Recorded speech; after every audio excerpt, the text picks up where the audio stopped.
Bismillahirrahmanirrahim. Assalamualaikum warahmatullahi wabarakatuh. Innal hamdalillah nahmaduhu wa nasta'inuhu wa nastaghfiruh wa na'udzu billahi min shururi anfusina wa sayyiati a'malina. May yahdihillahu fala mudilla lahu wa may yudlil fala hadiya lahu. Wa ashhadu an la ilaha illallah wahdahu la sharika lahu wa ashhadu anna Muhammadan 'abduhu wa rasuluh. Sallallahu alaihi وعلى آله وصحابته أجمعين ومن تبعهم بإحسان إلى يوم الدين. Insyaallah Ta'ala kita akan melanjutkan kajian fikih pada kitab Ad-Durarul Bahiyah fil Masail al-Fiqhiyah karya Al-Imam Syaukani rahimahullahu Ta'ala. Pada pertemuan yang lalu telah kita sebutkan sejumlah permasalahan yang berhubungan dengan nawaqidul wudu, pembatal wudu. Baik. Di antaranya makan daging unta. Kemudian kata al-muallif rahimahullahu taala juga termasuk pembatal wudu wal qai'u wa nahwihi. yakni muntah dan yang sejenisnya. Muntah dan yang sejenisnya. Baik. Dan telah kita sebutkan yang rajih dalam permasalahan ini seperti apa ya, Man? Kalau muntah, istihbab, minimal hukumnya istihbab atau maksimal ya, paling tinggi hukumnya istihbab, tidak sampai membatalkan wudu. Itu pun kalau hadis-hadis tentang itu sahih, tapi sebagaimana yang telah kita sebutkan hadis-hadisnya dhaif. Iya. Dan kata beliau wanahwihi, dan yang semisalnya. Apa maksudnya? Yang semisal muntah. Apa maksudnya? Yang semisal muntah. Seperti mimisan, sendawa yang disertai dengan cairan cair. Kemudian yang terakhir, wamasul zakar, dan menyentuh kemaluan. Menyentuh kemaluan yang sahih membatalkan wudu dengan syahwat ataupun tanpa syahwat. Ini berdasarkan hadis, man massa zakarahu fala yusalli hatta yatawadda. Hadis Busra bin Sufwan dalam riwayat Ahmad, Ahlus Sunan, Malik, Syafi'i dan yang lainnya. Baik. Dan telah kita sebutkan satu kalimat yang lebih afdal dibanding masjid zakar. Mereka beliau menyebutkannya itu yang lebih bagus. Apa itu? Masul farj. Maknanya maknanya masul farj yashmal qubul wa dubur. Farj yashmal qubul wa dubur. Baik, dalilnya menarif mendafik man massa farjahu falyatawadda. Hadis Abu Ayyub dan Ummu Habibah radhiyallahu taala anhuma. Man massa farjahu falyatawadda. Diriwayatkan oleh Imam Al-Baihaqi dan disahihkan oleh Syekh Al-Albani rahimahullahu taala. Baik. Bagaimana dengan menyentuh wanita? Allah Subhanahu wa taala berfirman, "Aw lamastumun nisa." Apabila kalian menyentuh wanita, maka ayat ini menunjukkan menyentuh wanita itu membatalkan wudu. Baik. Atau ya akhi, kalau menyentuh wanita, halal atau haram? Atau halal atau haram? Yang ditanyakan halal atau haram menyentuh wanita. Yang muhrim itu orang yang berihram haji dan umrah. Yang mahram. Kalau yang mahram, haram. Kalau begitu membatalkan wudu atau tidak? Haram tapi tidak membatalkan wudu. Bagaimana bisa? Bisa saja atau? Karena tidak ada dalil. Baik. Tidak ada dalilnya yang sahih wa sharih menyentuh wanita membatalkan wudu. Baik. Ini apa makna firman Allah aula mastumun nisa? Waqaf. Maknanya adalah jima'. Dari mana antum tahu? Tafsir Ibnu Abbas. Kemudian dari mana lagi? Ayat. Dari mana? Dari mana bahasa? Al-mulafasah. Dari mufa'alah, fa'ala yufa'il. Baik. Demikian pula perbuatan Nabi sallallahu alaihi wasallam sebagaimana yang telah kita jelaskan sebelumnya. Ada satu permasalahan terakhir yang beliau sebutkan oleh Asy'ari, yaitu tentang berwudu dari makanan yang disentuh oleh api atau dimasak oleh api. Yang kata beliau, ini hukumnya mansukh. Ini hukumnya mansukh. Memang ada hadis di mana Nabi sallallahu alaihi wasallam memerintahkan untuk berwudu apabila seorang makan makanan yang disentuh oleh api. Tapi hukumnya mansukh. Beliau menyebutkan dari sejumlah sahabat, para khulafaur rasyidin, Ibnu Abbas, Abi Talhah, demikian pula Jabir, bahwasanya hukumnya mansukh. Baik.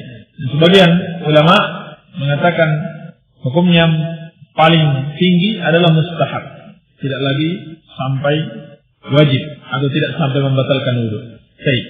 Kemudian ada yang perlu kita ralat tentang masalah terjemahan hadis yang kita sebutkan, yaitu hadis Abu Hurairah, juga Aisyah dan Abdullah bin Amr bin As radhiyallahu ta'ala anhum ajma'in. Dalam riwayat Bukhari dan Muslim, Nabi sallallahu alaihi wasallam bersabda, "Wailul lil aqabi minan nar." Wailul lil aqabi minan nar. Itu sebelumnya kita terjemahkan dengan mata kaki, celaka mata kaki dari api neraka. Yang benar itu adalah tumit atau bagian akhir dari kaki. Ini alhamdulillah dikoreksi oleh sebagian ikhwan, karena melihat pada beberapa syarah ulama memang maknanya demikian. Ini bagian akhir kaki, bukan mata kaki. Wailun lil aqabi minan nar. Tapi nuwasil insyaallah taala babul ghusl. Kita masuk pada bab yang baru, yaitu babul ghusl. Bab ini terdiri dari 3 pasal. Yang pertama tentang mujibat al-ghusl, hal-hal yang mewajibkan mandi. Yang kedua kaifiyatul ghusl, tata cara mandi. Dan yang ketiga al-ghusal al-masnunah, mandi-mandi yang disunnahkan. Insyaallah taala 3 pasal ini akan kita pelajari dalam babul ghusl. Baik. Qala al-muallif rahimahullahu taala, yajibu bi khurujil maniyyi bi syahwatin walau bi tafakkurin. Wajib mandi dengan keluarnya mani karena syahwat, walau bi tafakkurin, walaupun hanya dengan memikirkannya, bukan dari hasil berjima.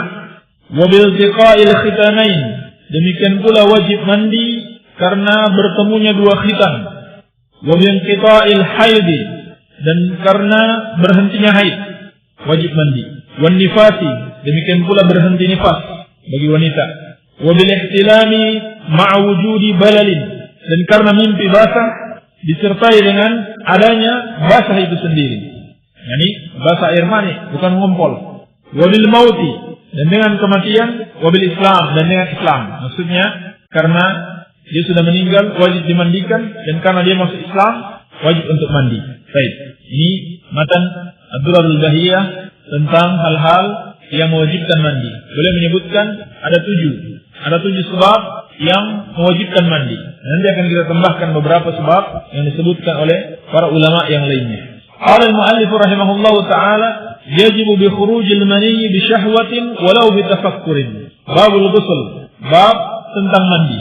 Pasal yang pertama tentang hal-hal yang mewajibkan mandi. Yang pertama, khurujul mani, keluarnya mani.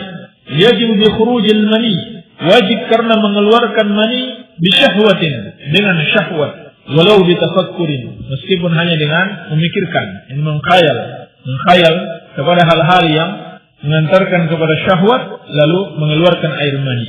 Maka hal ini mewajibkan mandi berdasarkan firman Allah, wa in kuntum junuban fattahharu. Apabila kalian junub, maka hendaklah kalian mandi atau bersuci. Baik. Dan juga hadis Abu Sa'id Al-Khudri radhiyallahu anhu, Nabi sallallahu alaihi wasallam bersabda, al-ma'u minal ma'. Al-ma'u minal ma'. Kewajiban mandi dengan air itu karena mengeluarkan air, yaitu air mani. Tetapi ulama menjelaskan, disyaratkan keluarnya air mani ini dengan sebab syahwat. Artinya kalau bukan syahwat maka tidak wajib mandi. Seperti karena suatu penyakit. Karena suatu penyakit seorang mengeluarkan air mani maka tidak wajib mandi. Dan hikmahnya di situ, orang yang keluar mani dengan syahwat itu membuat badannya lemas sehingga sangat cocok dia mandi sehingga dia bisa segar kembali. Ini hanya hikmah saja yang disebutkan oleh para ulama. Baik. Walau ditafakkurin, walau hanya dengan berpikir atau memikirkan syahwat sehingga mengeluarkan air mani. Artinya, walaupun tidak sampai berhubungan suami istri atau melakukan hal-hal yang bisa mengeluarkan syahwat, hanya sekedar mengkhayal, maka kalau dia keluar mani dengan syahwat, wajib baginya untuk mandi. Baik, ini yang pertama. Wasani wabil tiqa'il khitanain, dan wajib mandi apabila telah bertemu 2 khitan, yaitu khitan laki-laki dan khitan perempuan, suami istri. apabila telah bertemu dua khitan, keluar mani atau tidak keluar mani, acaranya selesai atau belum, wajib mandi. Sudah wajib mandi. Ya, mungkin saja belum selesai, ada sesuatu sebab terputus. Kalau sudah sempat bertemu, walaupun hanya beberapa detik, sudah wajib mandi. Sudah wajib mandi berdasarkan hadis dalam riwayat Imam Ahmad, At-Tirmidzi dan yang lainnya dari Abu Hurairah radhiyallahu taala anhu, Nabi sallallahu alaihi wasallam bersabda, "Idza iltaqa al-khitanani faqad wajaba al-ghusl." Ini jelas. Apabila dua khitan telah bertemu, maka telah wajib mandi. Dalam lafaz Muslim, "Idza jalasa baina syu'abiha al-arba' wa massa al-khitanu al-khitana faqad wajaba al-ghusl." Idza jalasa baina syu'abiha al-arba' wa massa al-khitanu al-khitana faqad wajaba al-ghusl. Apabila seorang telah duduk di antara cabangnya yang 4, yaitu dua kaki dan dua tangannya, wa massa al-khitanu al-khitana, dan khitannya telah menyentuh khitan istrinya, faqad wajib al-ghusl, maka telah wajib mandi. Baik. Dan di sini ada 3 masalah atau 3 faedah yang perlu dipahami. Yang pertama, al-had, ukuran. Kapan hubungan suami istri itu mewajibkan mandi? Maka jelas dalam hadis-hadis, idza iltaqa al-khitanani, apabila telah bertemu dua khitan. Apabila telah bertemu dua khitan. Dan tempat khitan itu sudah dimaklumi, yakni al-hashafah, ini kulit depan yang ada di kemaluan laki-laki.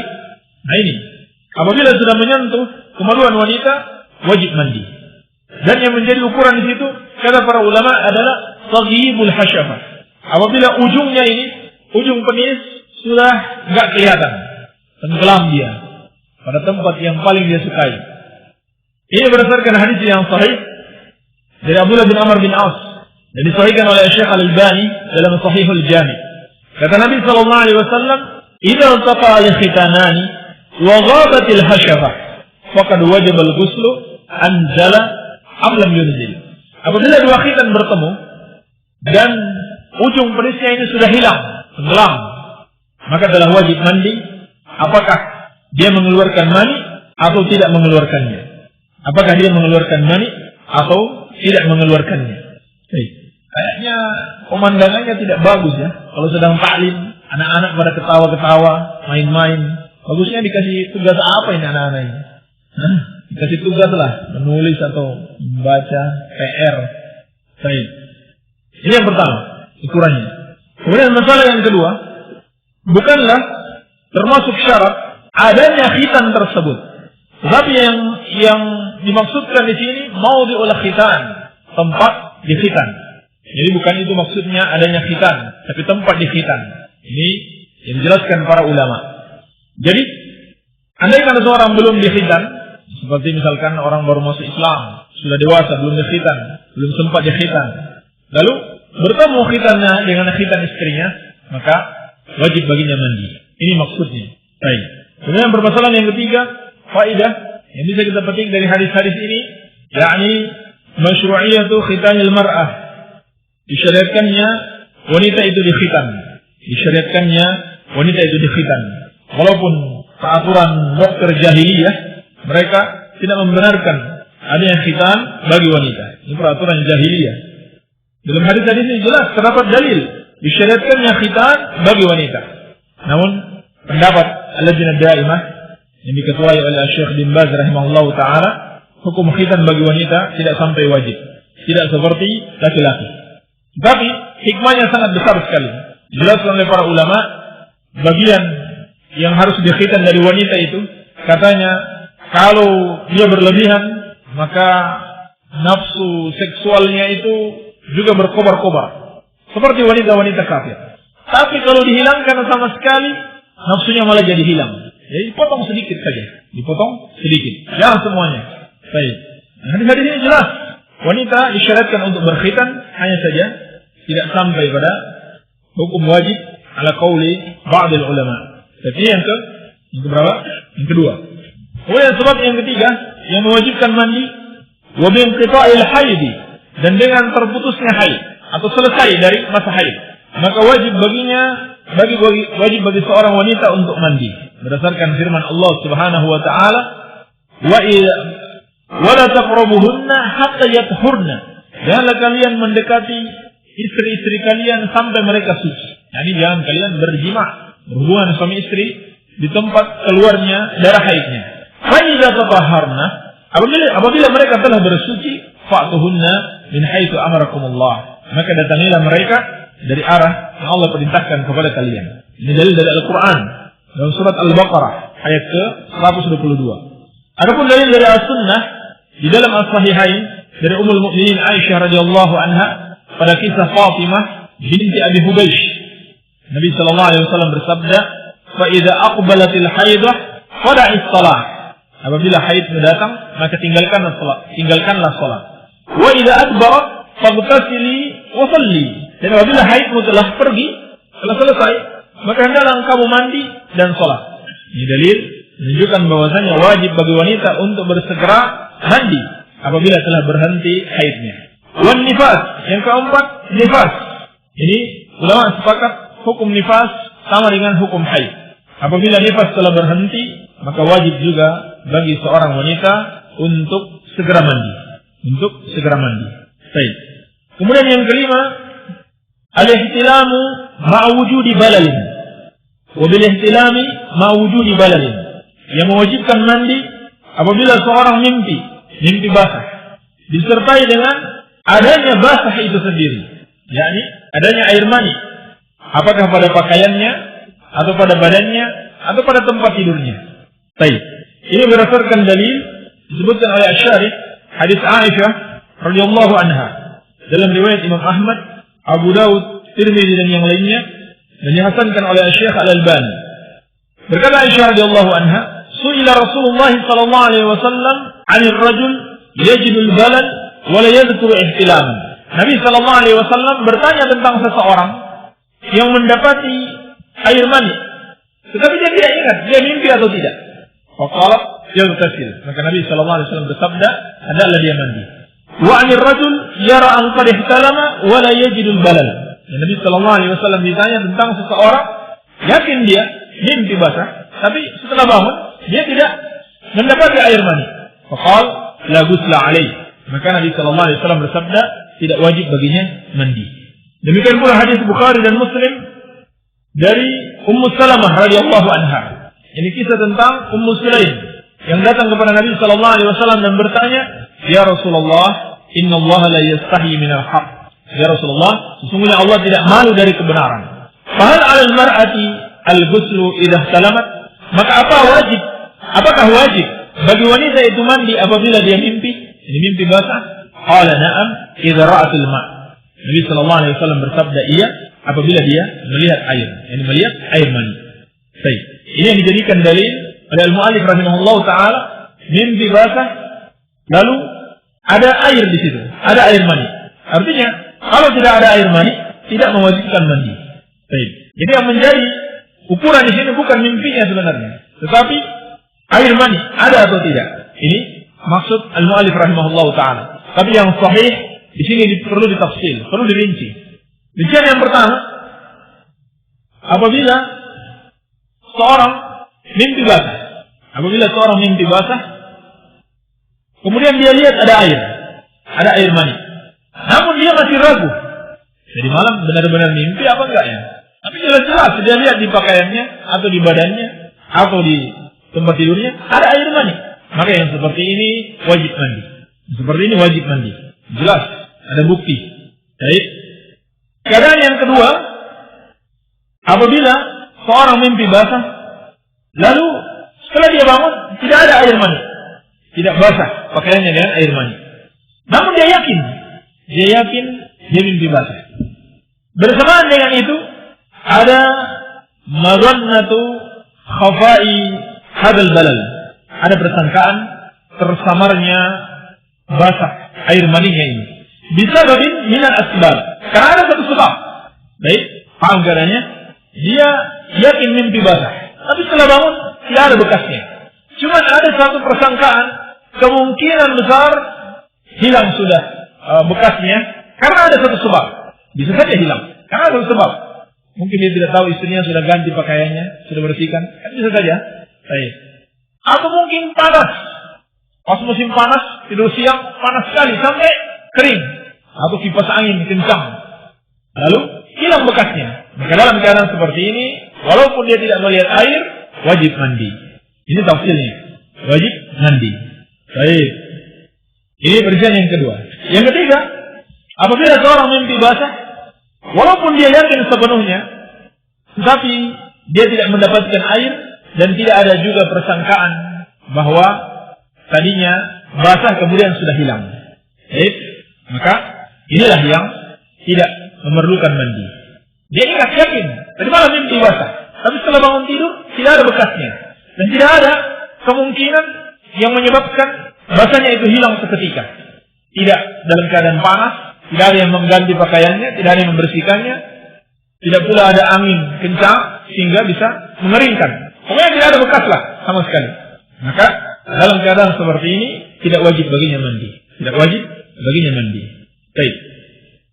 Ini perincian yang benar insyaallah taala di dalam masalah ini.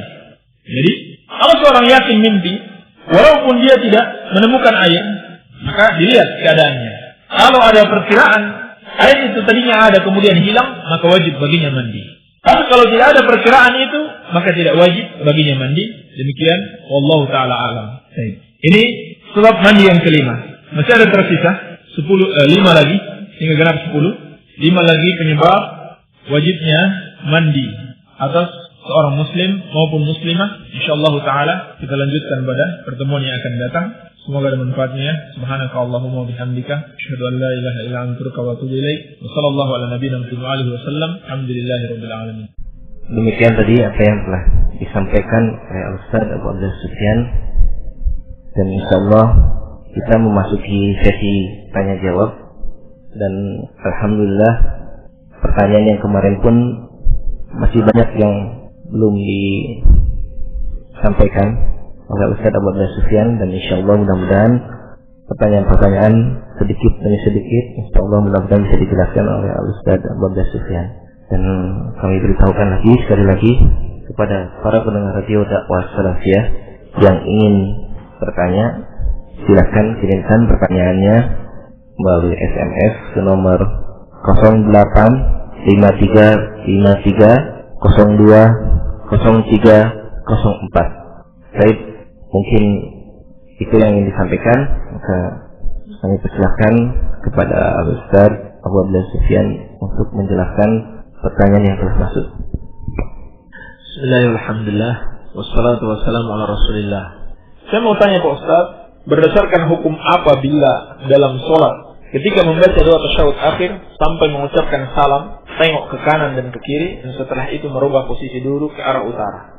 Kalau merubah posisi duduk ke arah utara, saya tidak tahu dalilnya. Yang ada bagi imam ketika dia sudah salam, dia menghadap ke makmum. Berdasarkan hadis Bukhari dari Samurah bin Jundub dan juga hadis-hadis yang lainnya disebutkan, karena Nabi sallallahu alaihi wasallam idza shalla salatan aqbala alaina biwajhihi. Nabi sallallahu alaihi wasallam apabila selesai melakukan salat, beliau menghadap kepada kami, menghadap ke makmum. Berarti makmum menghadap ke imam, ke arah kiblat, bukan ke utara. Wallahu a'lam. Mau tanya, sekarang banyak tersebar video di HP, bagaimana hukumnya? Setelah ditanyakan kepada Syekh bin Baz rahimahullahu taala, dan beliau berfatwa bahwa hukum gambar di HP, hukum video sama dengan hukum gambar bernyawa, sama dengan hukum gambar bernyawa yang sudah pernah kita bahas. Hal itu adalah termasuk diharamkan di dalam syariat. Wallahu a'lam. Mohon ketika menjelaskan pengertian-pengertian atau makna-makna istilah penting supaya jangan cepat-cepat dan diulang-ulang karena terlewat pun dicatat insyaallah taala. Dan kalau terlewat bisa ditanyakan ulang. Jangan segan-segan, jangan malu-malu untuk menanyakan ulang mana yang penjelasan yang terlewat yang belum sempat dicatat. Pak Ustaz, bagaimana memisahkan perasaan dan keilmuan? Apa maksudnya pertanyaan ini? Al-muhim, perasaan kita tidak boleh mengalahkan suatu hukum yang sudah kita ketahui. Kita ketahui misalkan sesuatu itu diharamkan Allah. Jangan karena mau mengikuti perasaan kita mengatakan itu boleh-boleh saja. Mungkin bisa lebih dijelaskan apa maksud pertanyaan tersebut. Gimana melaksanakan hukum Islam sementara negara kita berhukum taghut? Dan apakah ada perintah untuk mendirikan khilafah Islam? Baik. Tentang hukum Islam, ini banyak kaum muslimin yang salah paham. Seakan-akan hukum Islam itu hanya potong tangan atau qisas, dan sebagainya. Hukum Islam itu luas. Seluruh ajaran Islam itu hukum Islam. Oleh karena itu, hukum Islam yang paling tertinggi adalah tauhid. Mentauhidkan Allah Subhanahu wa taala, melaksanakan sholat itu jauh-jauh lebih tinggi dibanding potong tangan, kisos dan sebagainya. Itu jauh lebih tinggi. Tauhid yang prioritas utama. Ini hukum Islam yang tertinggi. Haram menyekutukan Allah Subhanahu wa taala. Dan untuk menegakkan tauhid tidak mesti harus menunggu berdirinya sebuah negara. Bahkan kalau mau dipersenkan, syariat yang bisa diamalkan oleh negara dalam bentuk institusi hukum itu jauh lebih sedikit dibanding yang mampu diamalkan oleh seluruh masyarakat tanpa harus ada suatu negara. Sholat, puasa, zakat, itu hukum Islam. Tidak harus menunggu adanya suatu pemerintahan. Dan alhamdulillah di negara kita hal-hal seperti itu diatur dan dijamin oleh negara. Negara menjamin kita sholat, kita puasa, kita zakat, kita haji ke Baitullah, diberikan kemudahan-kemudahan, dibantu pengurusannya. Itu bagian dari melaksanakan syariat Islam. Namun tentu saja kita tidak mengingkari ada aturan-aturan yang bertentangan dengan Islam, seperti adanya izin-izin pub, izin-izin tempat maksiat dan sebagainya. Tetapi untuk mengamalkan syariat Islam yang Allah wajibkan atas kita yang kita mampu. Jangan bermimpi yang kita tidak mampu dulu. Laksanakan dulu yang kita mampu. Setiap hari berteriak mau menegakkan syariat Islam, padahal ada syariat Islam yang dia mampu mengamalkan, tapi dia tidak melaksanakannya. Mereka berteriak mau menegakkan syariat Islam, mereka sendiri melanggar syariat Islam dengan melakukan demonstrasi di jalan, mencela pemerintah terang-terangan, berpakaian menutupi mata kaki, meninggalkan sholat 5 waktu, atau meninggalkan sholat berjamaah, berikhtilat, campur baur antara laki-laki dan wanita. Wanitanya diturunkan di jalan untuk berteriak-teriak, berdemo, dan seterusnya. Berbagai macam penyimpangan yang mereka lakukan. Padahal itu adalah syariat Islam yang sudah bisa mereka amalkan. Tidak mereka amalkan. Bagaimana lagi dengan yang lebih besar daripada itu, yaitu negara. Syariat Islam dalam negara itu besar urusannya. Kalau yang kecil-kecil saja belum bisa mereka amalkan, bagaimana mau mengurus yang besar? Baik. Apakah ada perintah untuk mendirikan khilafah Islamiyah? Khilafah Islamiyah itu adalah hadiah dari Allah. Dan perintahnya bukan perintah mendirikan khilafah, tapi perintah mentauhidkan Allah. Kalau sudah mentauhidkan, baru Allah berikan hadiah. Hadiahnya berupa kekuasaan. Bukan Allah suruh mengejar kekuasaan. Iya. Seperti dalam Al-Quran, dalam surat An-Nur, Allah Subhanahu wa taala berfirman, "Wa'adallahu alladhina amanu minkum wa 'amilus shalihat la yastakhlifannahum fil ardh kama istakhlafa alladhina min qabli." Allah telah berjanji bagi orang-orang yang beriman di antara kalian dan beramal saleh, sungguh benar-benar Allah akan membuat mereka berkuasa di muka bumi. Akan tegak kekuasaan Islam di muka bumi. Sebagaimana Allah telah membuat orang-orang sebelum kalian berkuasa. Jadi apa kata Allah Subhanahu wa taala? Wa'adallahu alladhina amanu minkum wa 'amilus shalihat. Allah telah berjanji dan janji Allah pasti benar bagi orang-orang yang beriman di antara kalian dan beramal saleh, la yastakhlifannahum fil ardh. Sungguh benar-benar Allah akan membuat mereka berkuasa di muka bumi ini.